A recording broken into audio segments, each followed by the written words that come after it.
आप meeting start करो, फिर जब उसके बाद मेरा नंबर आएगा बाकी मैं तब बोल दूंगा। सर ये आपकी मीटिंग है, आपका समय आ चुका है। अच्छा, आपने स्वागत करके बोलना भी फटाफट। हाँ अच्छा, नमस्कार दर्शकों, मैं आप सबको ये बोलना चाहूंगा कि सबसे पहले मैं आपसे शुरू करूंगा ये कहना कि किस तरह हमारे ब्रेन वॉशिंग की जाती है, किस तरह हमारा दिमाग सेट किया जाता है, जो पिछले पौने 2 साल से 1.5 साल से आप देख रहे हो। जनवरी 2020 से जब ये कोरोना भारत में शुरू हुआ, मार्च में लॉकडाउन लगा, कितने लोगों की रोजगार गया, मैं सब वो बातें नहीं करूंगा। मैं सिर्फ आपसे बातें करूंगा कि कैसे हमारी ब्रेन वॉशिंग की जाती है। तो मैं सिलसिलेवार कुछ रिपोर्ट्स और न्यूज़पेपर मेरे साथ हैं जो दिखाना चाहूंगा, जिससे आपको पता लगेगा। जैसे सबसे पहले मैं दिखाना चाहूंगा कि कोरोना तो शुरुआत, ऐसे कई वायरस लाएंगे महामारी, इस तरह ये लगातार खबरें छपती हैं। कोरोना ने अपना रूप बदला, नया संक्रमण ज्यादा खतरनाक, चीन में अब स्वाइन फ्लू की दस्तक, महामारी का रूप ले लेगा, यूरोप में फैला खतरनाक वायरस, इसके बाद पोलियो जैसा दर्द जाएगा कोरोना। ये रोज छपती है, अलग अलग अखबारों में अलग अलग रिपोर्ट्स आती रहती हैं। शायद कभी ना खत्म हो कोरोना, 6,000 बच्चे रोज मरेंगे, यूनिसेफ WHO बोल रहे हैं। इन्फ्लुएंजा के कण हवा में फैल जाते हैं। मैं जस्ट आपको सिर्फ 5-7 न्यूज दिखाऊंगा ताकि आपको एक पता चले कि परसेप्शन कैसे रेडी किया जाता है। कोरोना तो कोरोना, अब डेंगू और मलेरिया भी आपकी जान लेंगे। शरीर के पेनक्रियास को क्षति पहुंचा रहा है कोरोना, मतलब कोरोना तो राक्षस सिद्ध करने की पूरी प्लानिंग चल रही है। 80% लोगों के लिए कोरोना सिर्फ एक हल्के जुकाम जैसा, पिस्सू के काटने से और संक्रमण एंटीबायोटिक से इलाज संभव, चीन में ब्यूबोनिक प्लेग का खतरा। ये पिछले 1 साल में सिलसिलेवार कैसे स्टेप बाय स्टेप न्यूज़पेपर और टीवी छपते हैं और जिसकी वजह से हमें परेशानी आती है। वायरस ने बदलनी संरचना, डेंगू के बाद रिपोर्ट नेगेटिव, एक और चीनी कैट 2 का वायरस। अब यहां शुरू होता है रोल। ICMR की चेतावनी, Indian council of medical research ने चेतावनी दी कि भारत में चीनी कैट क्यू वायरस भी आ सकता है। जैसे पता नहीं सारे वायरस बैक्टीरिया हम पर ही हावी होकर हमें ही मारेंगे, ये आम जनता के लिए एक नैरेटिव सेट किया जाता है। अब जो सुनने वाली बातें वो शुरू कर रहा हूं मैं आपको कि धूम्रपान करने वाले को 14 गुना ज्यादा खतरा है कोरोना का। लेकिन ना तो सिगरेट, ना बीड़ी, ना शराब, किसी सरकार ने कोई बैन नहीं लगाया, ना किसी ICMR ने चेतावनी दी। और जब कोरोना नहीं था तब भी दुनिया में 1.5 लाख लोग रोज मरते थे, उसमें sugar, BP, cancer, hepatitis, liver खराब, किडनी फेल और फ्लू जैसे बीमारियों से भी लोग मर ही रहे थे। अब यहां से शुरू होता है पूरा का पूरा खेल, जो अब आपको समझ आएगा। तनाव बढ़ाने वाला हार्मोन जिम्मेदार। अब यहाँ पे हमारे दिमाग के ऊपर असर शुरू हुआ कि कार्टिसोल नाम का हार्मोन बढ़ जाता है, एड्रेनल बढ़ जाता है, हमारा डोपामिन, सेरोटोनिन, ऑक्सीटोसिन और एंडोर्फिन ये कम हो जाता है, जिससे बोलते हैं हम इम्यूनिटी कम हो जाता है। तो जो आज का विषय है, इम्यूनिटी कम कैसे होती है और इम्यूनिटी को हम नेचुरल तरीके से कैसे बढ़ा सकते हैं। तो ये तनाव बढ़ाने वाला हार्मोन जिम्मेदार। और अमेरिका के अंदर भी 30% लोग डिप्रेशन और चिंता के शिकार, ये आपको अब नजर आने लग गया होगा।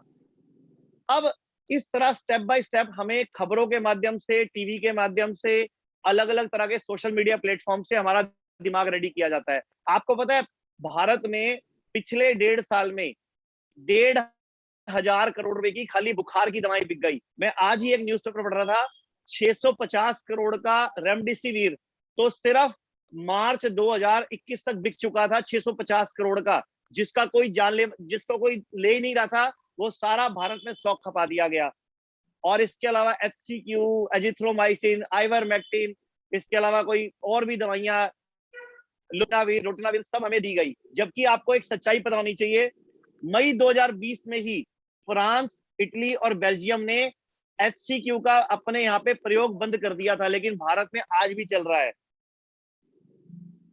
ट्रिपल ड्रग थेरेपी से ठीक हो सकते हैं मरीज। ये एक ट्रिपल ड्रग थेरेपी की हांगकांग से एक स्टडी आई कि इकट्ठी मिला मिला के दवाइयां दो, लोग ठीक होंगे। लेकिन साइड पे लिखा हुआ है, कि आपको साइड इफेक्ट हो सकते हैं, बड़ा छोटा सा लिखा हुआ है, जिसको खूब बड़ा करके लिखना चाहिए था। अब रेमडेसिविर भी बिना क्लिनिकल ट्रायल के भारत में आज तक बिक रही है। और अब आप वो न्यूज़पेपर देखोगे जिससे आपको पता चलेगा लोग हॉस्पिटल में मर क्यों रहे हैं। हाइड्रोक्लोरोक्विन और एजिथ्रोमाइसिन एक साथ खाना खतरनाक, यानी कि हर 6 में से 1 की मौत होती है अगर ये इकट्ठी खाई जाए। और आप बताओ आपके कितने अपने हॉस्पिटल में लगातार ये दवाइयां खा के पूरा का पूरा लोगों को परेशान भी हो रहे हैं और लोग हॉस्पिटल में मर भी रहे हैं। और ये देखो, मई 2020 में ही आ गया था कि HCQ के साथ कोई भी दूसरी दवाई देते हो, एंटीबायोटिक, एंटीपायरेटिक, एंटीवायरल, तो कॉम्बो खतरनाक हो जाता है, मौतें तक होती हैं, अरीथीमिया होता है हार्ट का और हार्ट अटैक पड़ते हैं और हार्ट स्ट्रोक से डेथ होती है। तो मैं आपको एलोपैथी डॉक्टर का एक माइंडसेट बताऊंगा। ये चंडीगढ़ के रॉकलैंड, ये सॉरी दिल्ली के रॉकलैंड हॉस्पिटल के हेड है, इन्होंने बोला था हम 5 दवाएं लिखते हैं, इसलिए लिखते हैं कि कोई एक तो काम करेगी, तो एक आधी काम कर जाए, इसलिए हम 5-5 6 से इकट्ठी लिख देते हैं। तो रिएक्शन हो रहा है, साइड इफेक्ट हो रहा है, आपकी जान जा रही है, इनको कोई मतलब नहीं। अब एक नया लोगों के मन में वहम है कि मेरे शरीर में एंटीबॉडी नहीं मिले, वो ऐसी खबरों से नैरेटिव सेट किया जाता है कि 40% मरीजों के शरीर में एंटीबॉडी नहीं बचे, तो लोग डर जाते हैं कि एंटीबॉडी नहीं है तो वापस कोरोना आ जाएगा।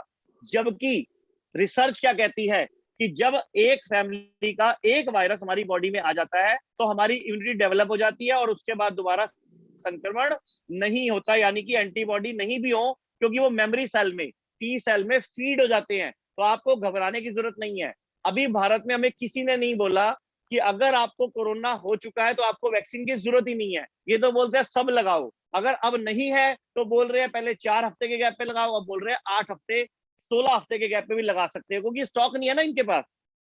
अब ध्यान से सुन लीजिए, रिपोर्ट्स आने लग गई हैं, शरीर में एंटीबॉडी की कमी से नहीं घटती इम्यूनिटी, क्योंकि शरीर ने एंटीबॉडी अपने अंदर मेमोरी सेल में फीड कर ली। अब आपको जो जरूरी बात बतानी है कि जब भारत जो का गुलाम था उससे पहले तक, ये रिसर्च है मेरे हाथ में, 500 साल तक भारत में कोई महामारी नहीं आई। जबकि हमें क्या पट्टी पढ़ाई जा रही है अखबारों और टीवी से कि आपको हर साल, हर 100 साल में एक महामारी आती है। लेकिन 1918 से पहले 1852 में कोलेरा आया था, उससे पहले 1350 के बाद कोई महामारी आई नहीं और भारत में आयुर्वेद चलता था। ये पूरी रिपोर्ट किसी को भी चाहिए हो तो मैं अपने सोशल मीडिया अकाउंट पर डाल दूंगा।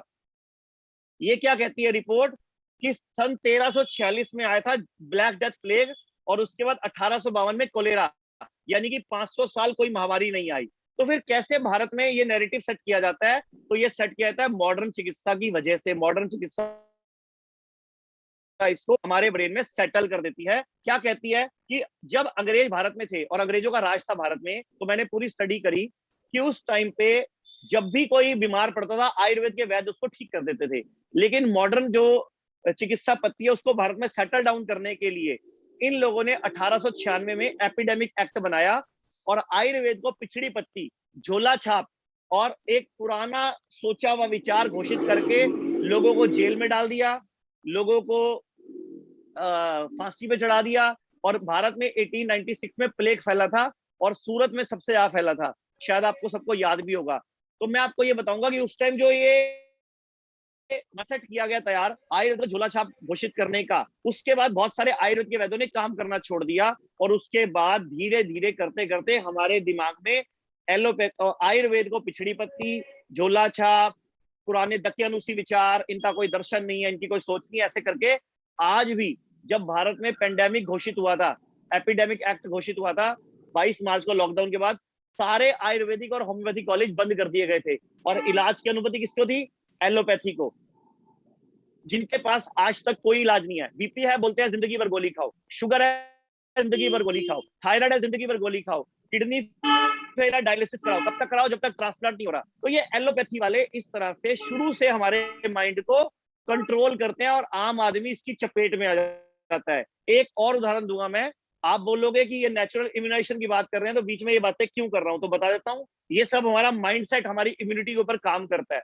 जैसे शुरू से एलोपैथी के डॉक्टर को MBBS बोला जाता है, जबकि डिग्री का नाम BMBS है, और हम आयुर्वेद की डिग्री को बोला था BAMS। तो डिग्री का नाम BMBS है लेकिन MBBS क्यों लिखते हैं? ताकि आम आदमी उसको बड़ा डॉक्टर समझे, आयुर्वेद वाले को, होम्योपैथी वाले को छोटा डॉक्टर समझे। उसकी वजह से लोग पहले एलोपैथी में जाते हैं, कॉम्बिनेशन की दवाइयां खाते हैं और फिर मरने को मजबूर हो जाते हैं। तो मैं आपको आयुर्वेद का एक श्लोक बताना चाहूंगा, सर्वेषाणाम रोगाणाम निदानम कुपिता मला, यानी कि सर्व रोग दुनिया में जितने भी हैं उनका कारण शरीर में पड़े कुपित मल और गंदगी है। तो आप लोग शुद्धि करके, व्रत रख के, क्लीनिंग करके अपने आप को ठीक कर सकते हो। और आयुर्वेद ने श्लोक बताया, शुद्धो देहा मनुष्य, यस्य स जीवितशतम, कि शुद्ध देह कर ली जाए तो व्यक्ति 100 वर्ष तक स्वस्थ सुखी जी सकता है। तो अब कोरोना काल में नेचुरल इम्यूनिटी की बात कर रहे हैं, तो उसके लिए मैं आपको कुछ तत्व बताना चाहूंगा कि आयुर्वेद साइंटिफिक है। जैसे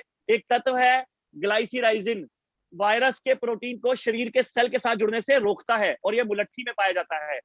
कुरिसिटोन वायरस के प्रोटीन को कमजोर कर देता है, उस पर कोटिंग कर देता है और ये तुलसी में पाया जाता है।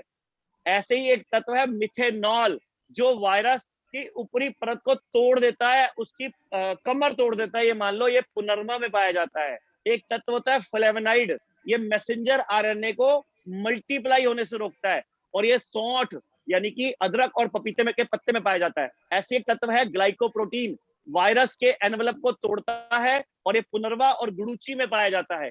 लास्ट एक तत्व और बताता हूं आपको, एल्कलॉइड, वायरस की पेप्टाइड बोन को तोड़ता है, शरीर को डिटॉक्स कर देता है, शरीर से उसको सारे कचरे को, और काल मेघ और काली मिर्च में पाया जाता है। तो मैं सिर्फ ये बोलना चाहूंगा, आयुर्वेद साइंटिफिक है, था और रहेगा, लेकिन लोग आयुर्वेद को नहीं अपनाते, लोग आयुर्वेद को भूल जाते हैं, छोड़ देते हैं।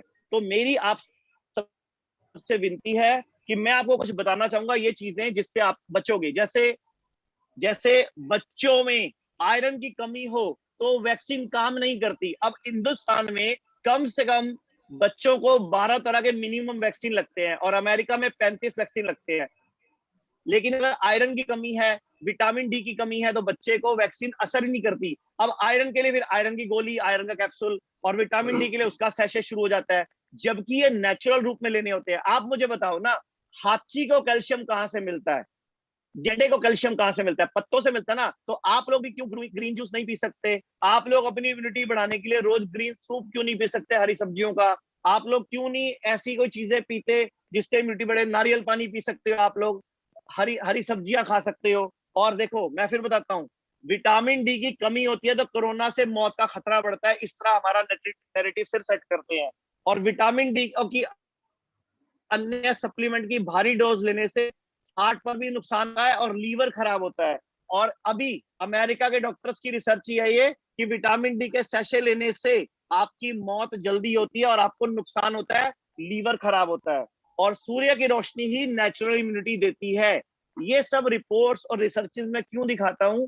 ताकि आपको बिलीव जल्दी आए, ताकि आपका विश्वास बढ़े कि कैसे हम लोग अपने आप को स्वस्थ रख सकते हैं। तो मैं अब ज्यादा समय नहीं लूंगा, क्योंकि आज वक्ता बहुत सारे हैं, डॉक्टर अमर सिंह आजाद, डॉक्टर विश्व राय चौधरी और डॉक्टर हितेश जानी जी। तो मैं आपको सिर्फ बताना चाहूंगा कि अनहेल्दी डाइट खाना बंद कर दो, क्योंकि मौत का खतरा अनहेल्दी डाइट से बढ़ता है।